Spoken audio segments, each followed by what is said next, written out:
Halo semua, selamat datang di Ngomongin Bisnis by Melon Branding bareng gue Rae. Podcast ini akan ngebahas tentang branding, bisnis, marketing, dan advertising khususnya di dunia digital. Udah banyak banget nih yang udah pernah kita bahas tentang bisnis-bisnis digital. Kayak di episode kemarin, gue tuh bahkan udah bahas nih ya, peluang bisnis dan jenis pekerjaan apa aja yang bakal rame karena adanya metaverse. Kalau sekarang, gue bakalan spill tentang strategi yang bisa lo pakai untuk branding dan marketing di metaverse. Kayaknya gue perlu kasih disclaimer dulu kali ya. Jadi tuh di bulan ini ya, bakalan ada 4 episode yang ngebahas tentang metaverse. Dan ini adalah episode ketiga nih, gue bakal ngebahas tentang metaverse. Di episode ini, karena gue ngebahas tentang strategi-strategi branding gitu ya, gue bakalan kasih disclaimer kalau strategi ini tuh bisa disesuaikan nih dengan kebutuhan usaha atau brand lo juga gitu. Ada yang pakai metaverse cuma buat branding. Ada juga nih yang emang buka lapak beneran di metaverse. Nah, dua jenis industri kayak gini aja tuh ya, bakalan beda banget cara ngadepin branding ataupun juga marketingnya. Tapi nih, sebenarnya strategi branding dan marketing tuh sebenarnya tuh mirip-mirip lah di segala aspek gitu. Gue juga udah pernah nih ngebahas strategi-strategi branding, marketing kayak ginian tuh ya di episode-episode sebelumnya. Lo bisa cek deh di episode-episode kita. Terus kalau strateginya mirip-mirip, yang bedain itu apa dong? Pastinya ya platformnya. Tiap platform punya cara mainnya masing-masing nih, tinggal disesuaiin sama objektif atau goal dari branding dan marketing lo. Kalau ambil versi digital, lo nge-branding di Instagram sama di TikTok, pasti beda lah caranya. Nah, metaverse ini sebagai kayak teman digital yang baru lah ya, punya personality-nya sendiri. Asik, gila, gue udah kayak ngebahas apaan coba nih soal metaverse ini. Kalau cek-cek beberapa artikel dan penjelasan soal metaverse, dunia baru ini tuh bakalan bikin kita jadi lebih banyak interaksi kayak video game gitulah. Nah, ini udah bisa jadi basic knowledge dulu lah ya buat lo. Terus ada beberapa strategi yang mungkin ya bisa lo terapin juga. Pertama, karena ini mirip game, lo bisa bikin gamification di metaverse. Kayak misalnya lo buat billboard di sana. Gak cuman bikin billboard nih, tapi billboard yang interaktif gitu. Dimana orang-orang di metaverse bisa banyak interaksi deh di sana. Semakin mereka nyaman dan semakin sering mereka interaksi dengan billboard dan digital activity yang lo buat, mereka bakal semakin aware nih sama brand lo. Lagi jalan kemana, bisa jadi lo yang diinget. Mirip kayak lo lagi deketin gebetan kan? Lo bikin dia terus interaksi sama lo, sampai akhirnya dia jadi mikirin lo gitu karena udah terbiasa bareng. Interaksi ini, lo bisa ambil nih idenya dari mana-mana. Bisa mulai dari apa yang lagi hype dan lagi diobrolin orang-orang gitu. Kayak Coca-Cola, Samsung, sama Volkswagen gitu ya. Mereka tuh bikin game model Football Manager dan Hyperscape gitu. Nggak begitu ada hubungannya sih sama produk-produk mereka, tapi lebih ke raising awareness aja pakai game-game ini. Nah, kalau lo mau buat gamification, sesuaiin juga nih sama target audience lo.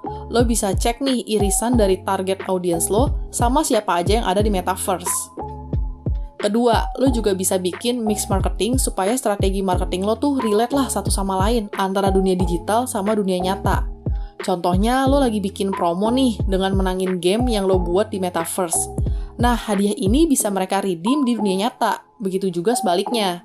Ini bahkan bisa jadi narik attention mereka nih yang tadinya nggak paham-paham amat gitu kan. Apaan sih tuh metaverse gitu. Jadi main ke sana. Sebenarnya trik ini tuh mirip kayak lo lagi buka online shop, jualan baju pakai website sendiri. Lo bikin promo sendiri yang ada di website supaya orang-orang dateng tuh ke website lo. Abis mereka belanja, mereka mungkin bisa dapat voucher diskon untuk belanja onsite misalnya. Nah, kan ada juga yang lo bisa modifikasi nih ya dari marketing di dunia digital yang sekarang ke metaverse gitu. Ketiga, khususnya buat brand di bidang fashion, lo bisa nih kerjasama sama anak IT untuk bikin produk lo tuh versi metaverse-nya. Walaupun lo jualan barang fisik ya, dengan jualan barang-barang secara digital, ini bakalan ningkatin awareness mereka ketika ada di metaverse. Apalagi ya, kebutuhan tiap orang itu ya mau tetap eksis lah, termasuk di metaverse nanti. Bahkan nih, lo bisa bikin jadi ajang pre-launch produk atau develop produk deh di metaverse. Jadi tuh mereka bakalan nyobain dulu produk-produk lo di metaverse. Kalau banyak yang suka, ya tinggal lo launching aja deh beneran di dunia nyata. Tapi kalau misalnya kayaknya nih peminatnya sedikit deh, kayak kurang sreg gitu. Tinggal lo riset aja, kenapa sih mereka nggak suka? Kalau lo udah berhasil di tahap ini, lo bisa amplify bisnis lo nih. Jadi kayak matenin desain lo dalam bentuk NFT. Biar nggak cuman Gojali aja yang bisa bikin selfie-nya jadi NFT. Produk lo juga bisa dibikin kayak gitu. Lo bisa dapat income dari jualan produk, sekaligus juga dapat cuan nih dari jualan produk jualan digital. Keempat, lo bisa bangun toko atau tempat yang berhubungan sama brand lo di Metaverse. Di toko itu bisa jadi showroom buat produk-produk lo, apalagi kalau bisnisnya yang udah established lah. Lo bisa bikin kayak semacam exhibition terkait produk-produk lo gitu. Atau nih, lo juga bisa kok joinan sama siapa gitu yang bikin exhibition di Metaverse. Di sana lo tinggal taruh deh produk-produk lo di pamerannya. Bahkan lo bisa bikin gamification juga di sana. Jadi tuh gamification-nya ya nggak cuma ada di billboard doang gitu.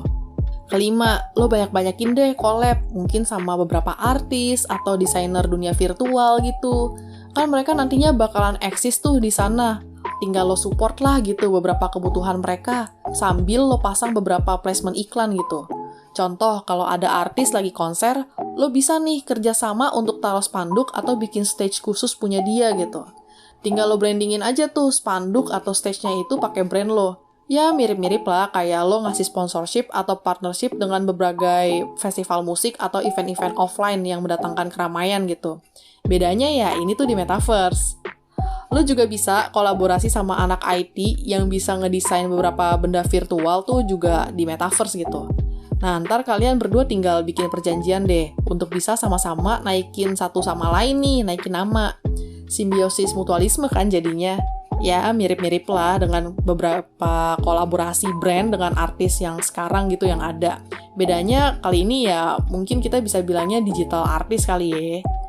Nah, kalau dikulik tuh banyak banget sebenarnya kan strategi marketing di Metaverse. Tinggal disesuaiin aja nih sama budget dan personality brand lo. Jangan lupa, mesti ditargeting juga objektif yang mau lo achieve tuh kayak gimana sih? Biar nggak cuma asal-asal doang nih ada di Metaverse. Kayak beberapa bisnis yang cuma asal doang nih ada di Instagram atau di TikTok atau mereka bikin website gitu. Minggu depan, gue akan kasih nih beberapa contoh brand yang udah ada di Metaverse. Siapa tahu kan bisa jadi gambaran buat lo bikin beberapa strategi atau activity di Metaverse. Kalau lo merasa tercerahkan nih ya dengerin podcast ini, jangan lupa untuk follow kita di Spotify karena setiap minggunya bakalan ada episode baru nih. Jangan lupa juga untuk follow Instagram kita di @melonbranding dan main ke website kita di www.melonbranding.com. Karena di sana juga banyak nih berbagai insight tentang dunia bisnis dan marketing, khususnya di dunia digital ya. Thank you udah dengerin gue, sampai ketemu di next episode. Bye-bye!